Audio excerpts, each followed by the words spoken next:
Hello everybody, thank you for clicking on my channel. Another video for your viewing pleasure.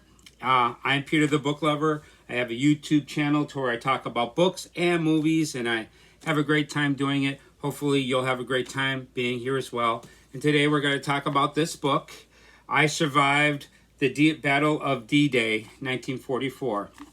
And before I get into the book, I want to say, please do me a favor, like the video if you like the video. And if you can, let me know what you think in the comments. I'd love to hear from you. Let me know what you're reading. I'd love to hear about the books you're reading. And right now, I'm going to explain this again. Sorry that I got to explain this every video, but I'm doing a Read What You Own challenge. And in this challenge, I'm going to read 100 books from my collection before I purchase any more books. And I made a rule that all the books I'm going to read for the challenge are books that I haven't read before.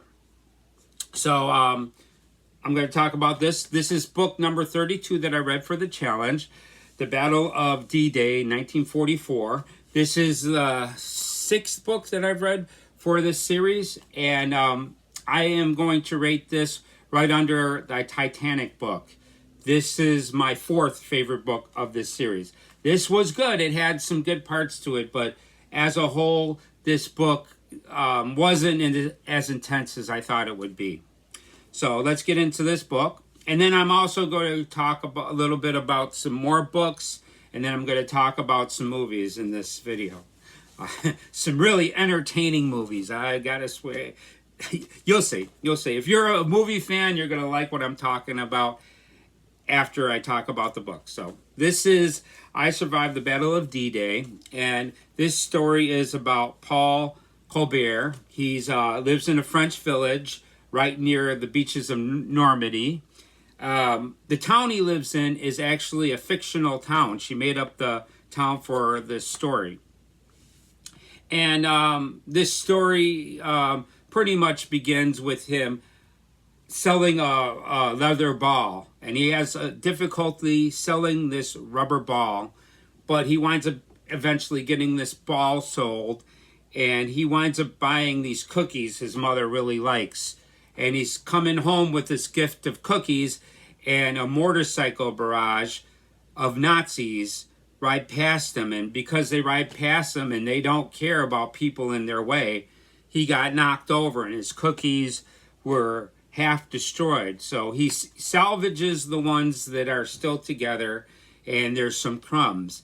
And a bird comes along to take some of the crumbs, and it's a courier pigeon. Now, courier pigeons were used an awful lot in the Civil War. As a matter of fact, at the end of the book, she talks about she had difficulty putting this story together, and when she came across the carrier pigeons, she decided to add this character. It's a bird called Ellie, and she's a carrier pigeon, and she keeps on flying around him like she's trying to tell him something. So he winds up following this bird into this like secluded area, and he looks up and there's an American soldier hanging in a tree, and he's bleeding a little bit, and he winds up climbing up the tree, helping the American soldiers. He's really scared to do it because anybody helping the soldiers could get shot.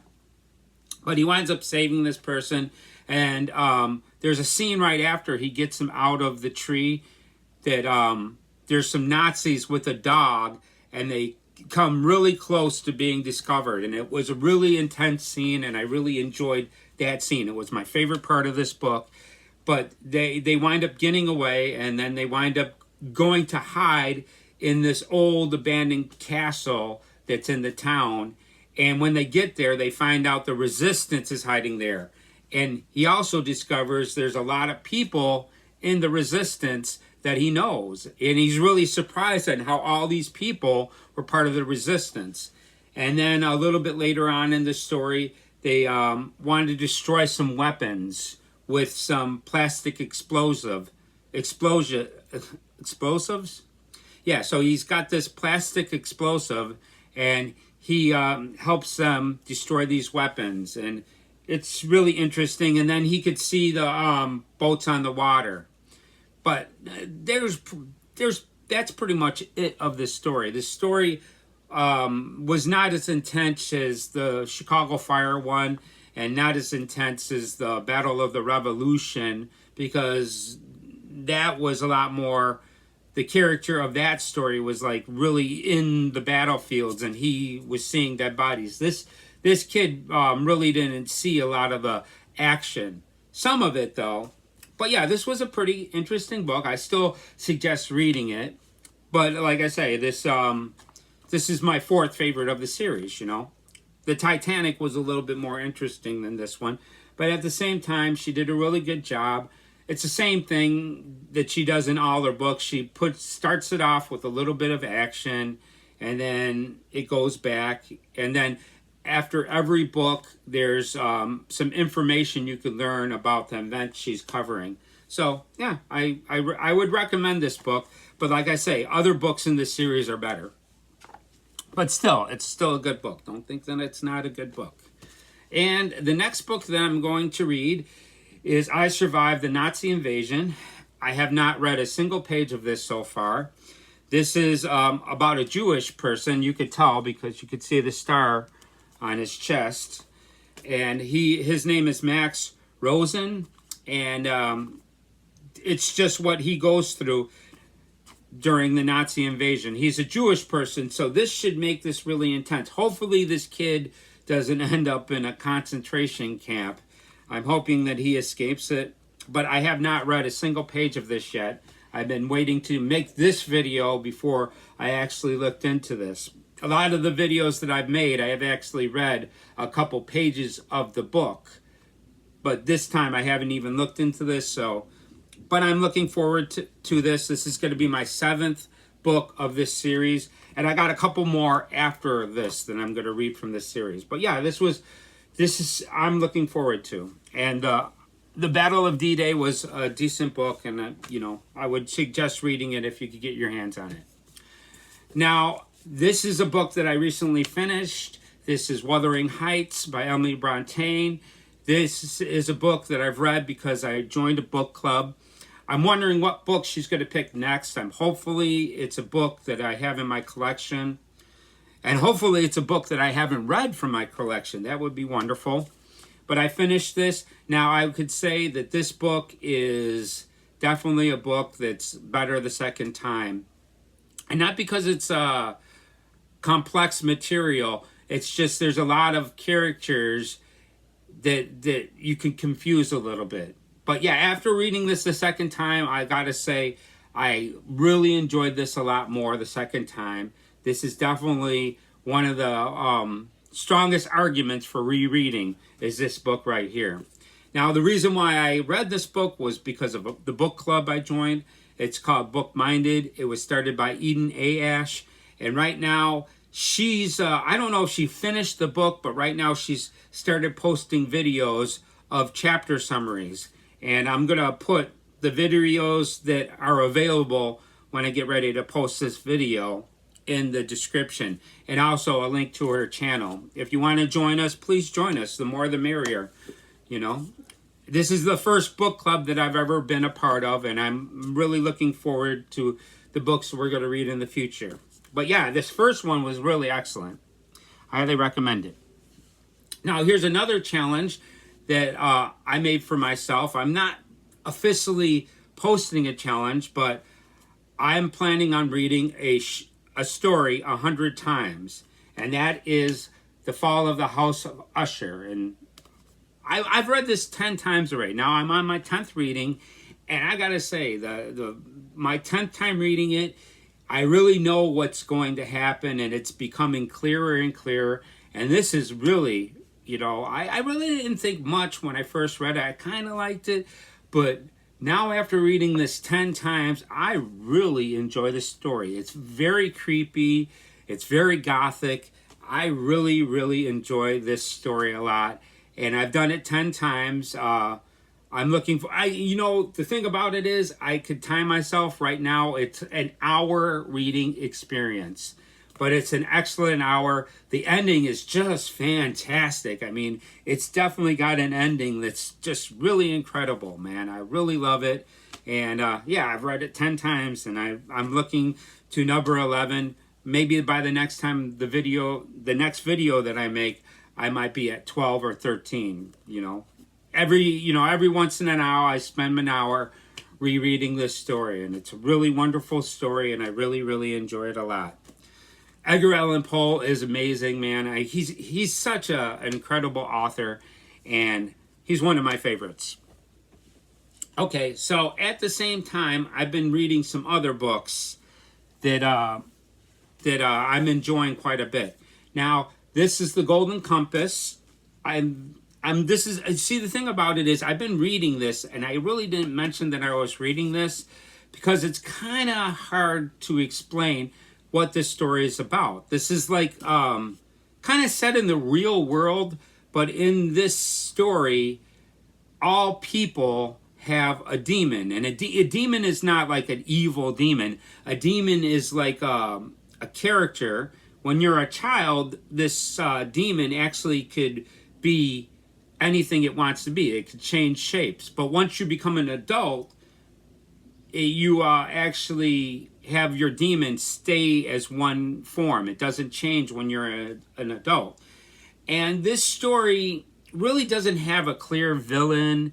And there's this like group of gobblers. They're like people that are kidnapping children, and it has something to do with these demons that each character has. Every single person has a demon. And then another reason why you really can't talk about this book is this. I think this is York Byerson, I think his name is. This is a bear that you don't meet until about page 200. And he's like one of the most interesting characters. But all the characters, it's like ambiguous. You really, there's no clear villain in this story. But there are people that are, could be villains or could be heroes. You do not know. Another interesting thing is this is Lyra, the main character. And Lyra is, knows how to lie. She's definitely lies to do stuff, but not, and she's not a liar to where she's just lying for no purpose. But sometimes when the adventure needs it, she'll lie to save herself from some trouble. But then she's not always lying. It's kind of really interesting, but it's kind of hard to explain this story. But it really is interesting. It doesn't have a lot of parts with a lot of action, but it does have some interesting, intense parts. Like there's a part to where they're going to sever her demon from her a little bit later in the story. And it was a very intense part. And then there's the group of children that are being kidnapped in the beginning.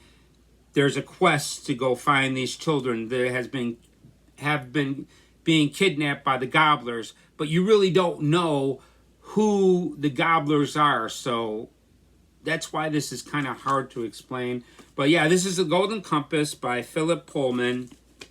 And this is the only book I have from this series. So this is going to be the only book that I read from this series. But I believe this is probably a trilogy.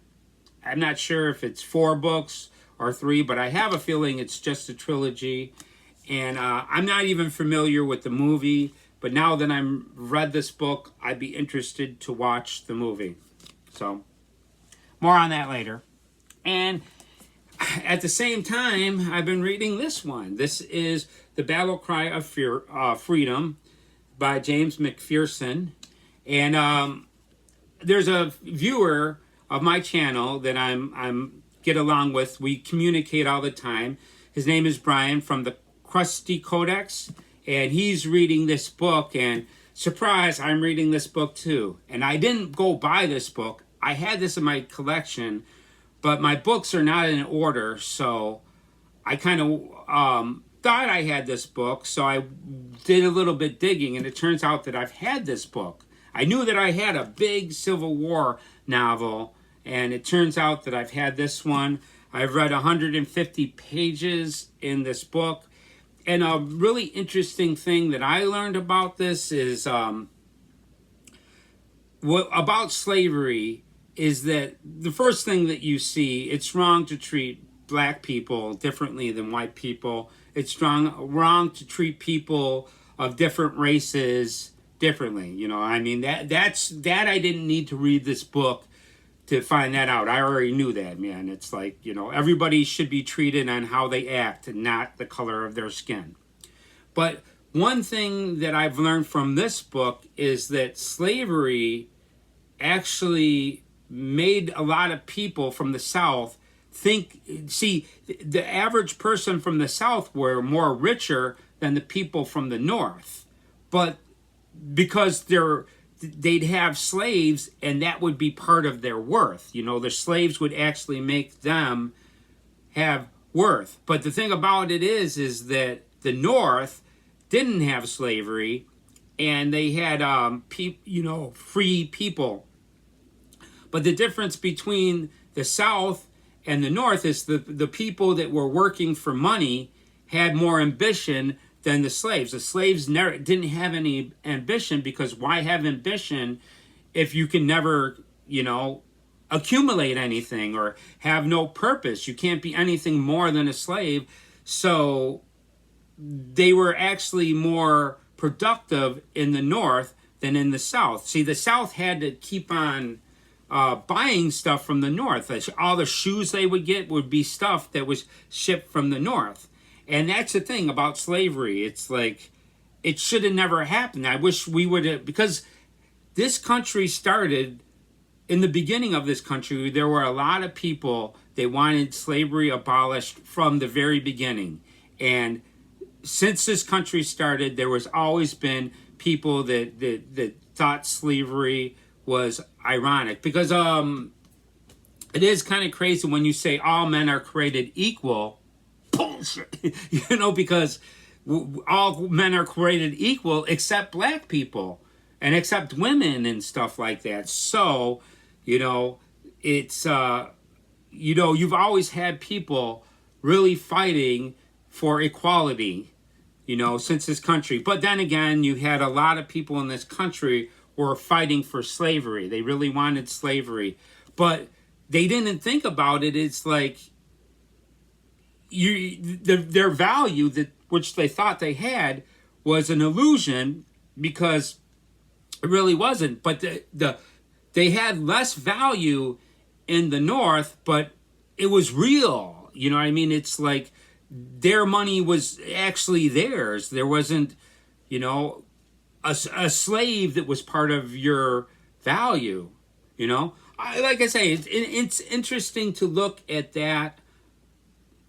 I never thought about that before, about people owning slaves, because it costs like $4,000 to buy a slave, and then you had to feed the slave and take care of the slave. And in the North, you didn't have to buy a slave; you just went to work at a factory. And it's really interesting so far. One thing that's crazy about this book is that I've read 150 pages just about. And it's not even close to the beginning of the war. It's more about the history of America leading up to the war. Yeah, but Brian, I'm reading this book with you. He's on page 300 and something, and I'm on a page 150. But yeah, I'm really enjoying this a lot so far. Okay, so that's the books I'm going to talk about. Now I'm going to talk about some movies. Now, one of the movies that I watched recently, hold on one second. Layla had to go out. For once, she's not on my lap. She's actually was sleeping over here. Okay, one of the movies that I watched first was Shaun of the Dead. And I really liked that movie, but the thing about Shaun of the Dead is that I really enjoyed the beginning a lot more than the ending of the movie. The ending of the movie wasn't as good as the beginning. The beginning was great because Sean is walking through town, and there's zombies are noticeable, but he's not paying attention. He's so focused into his life, and he's not even paying attention to his surroundings.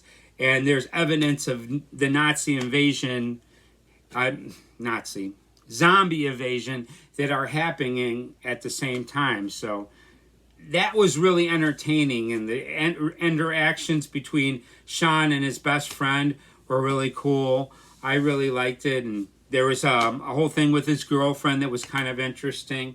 Yeah, and the movie wasn't bad at the end, but like I said, the beginning was definitely a lot better than the ending.